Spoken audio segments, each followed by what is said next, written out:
ముందుగా అందరికీ నమస్కారం. ఛానల్లోకి స్వాగతం. నేను మీ లక్ష్మీశ్రీ. ఈరోజు మనం మాట్లాడుకోబోయే విషయం ఏంటి అంటే శుక్రవారం రోజు ఏ పనులు చెయ్యకూడదు అనేది ఈ వీడియోలో తెలుసుకుందాం.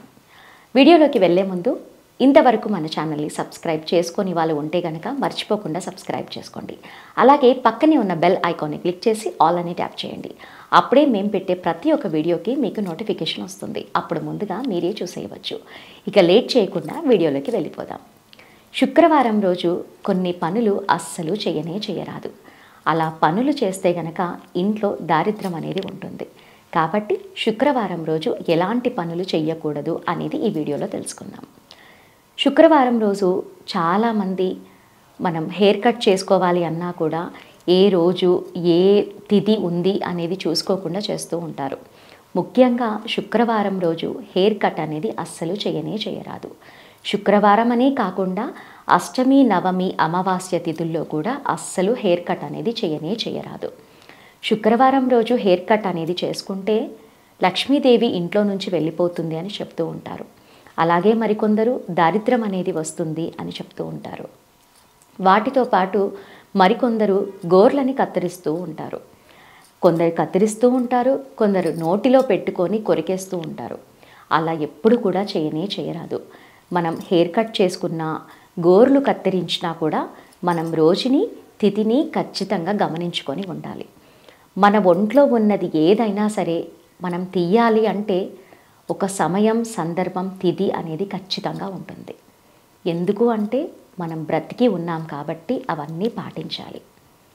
ఎప్పుడు కూడా గోర్లు కూడా అమావాస్య, అష్టమి, నవమి, శుక్రవారం, మంగళవారం రోజు అస్సలు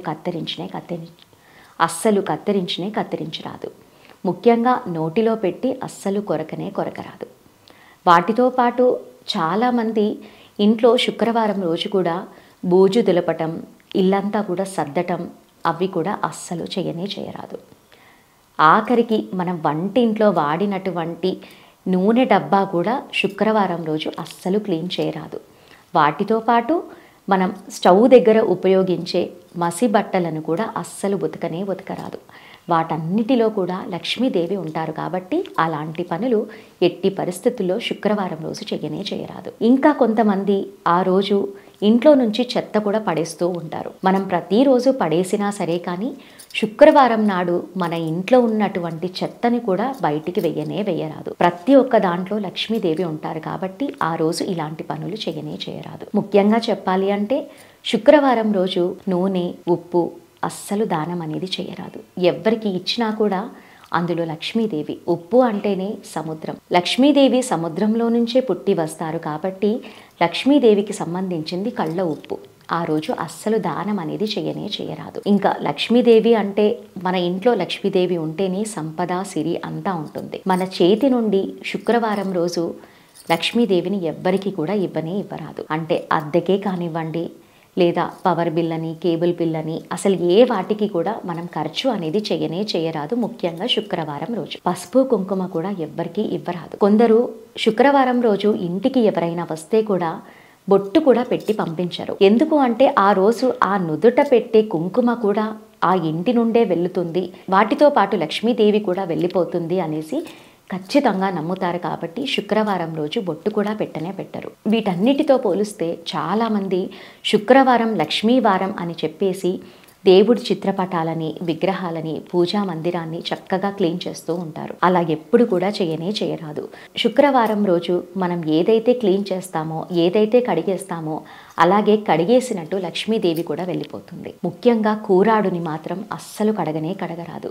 కూరాడు అంటే లక్ష్మీదేవి. సున్నంతో చక్కగా బొట్లు పెట్టి ఎంతో చక్కగా అలంకరిస్తాము. దేవుడి మందిరంలోనే కానివ్వండి, లేదా పూజ గదిలోనే కానివ్వండి, కూరాడుతోటే ఒక కళ అనేది ఉంటుంది. కావున ఆ రోజు కూరాడుని అస్సలు కదిలించరాదు, కడగరాదు. దేవుడికి కూడా అస్సలు మనం ఎట్టి పరిస్థితుల్లో కూడా కడగకూడదు. మనం ఆ రోజు చేయవలసింది ఏంటి అంటే నిత్య పూజ మాత్రమే చేసుకోవాలి. మనం దేవుడి దగ్గర పెట్టినటువంటి పువ్వులను కూడా గడప దాటి బయటికి పెట్టరాదు. ఆ రోజు ఏది తీసినా కూడా మన గడపలోపే ఉండాలి. లక్ష్మీదేవికి సంబంధించిన పనులు ఏవైనా సరే ఆ రోజు గడప దాటి వెళ్ళరాదు. ఇది శుక్రవారం రోజు చేయవలసింది, ఆ రోజు చెయ్యకూడని పనులు. ఈ వీడియో మీకు నచ్చిందని అనుకుంటాను. నచ్చితే లైక్ చేయండి.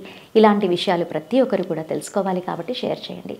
అలాగే మరిన్ని విషయాలు తెలుసుకోవాలి అని మీరు అనుకుంటే మా ఛానల్ని మర్చిపోకుండా సబ్స్క్రైబ్ చేసుకోండి. మరో వీడియోలో మళ్ళీ కలుద్దాము. నమస్కారం.